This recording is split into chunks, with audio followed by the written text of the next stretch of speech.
Lindo como um botão e também o cérebro.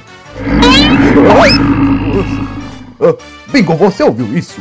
Ouviu o quê? Esse rugido. Ah, esse é meu tigre. Mas o que o tigre tá fazendo no nosso jardim, Bingo? Brincando um pouquinho? Ai, O que é isso? o tigre do Bingo. Mas o que o tigre tá fazendo no nosso jardim? Brincando um pouquinho.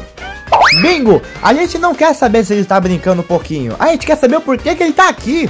Ah, ele é o nosso novo mascote da banda. Eu achei ele andando bem no meio da rua, tranquilo. Bingo, você tem que levar esse tigre de volta pro zoológico.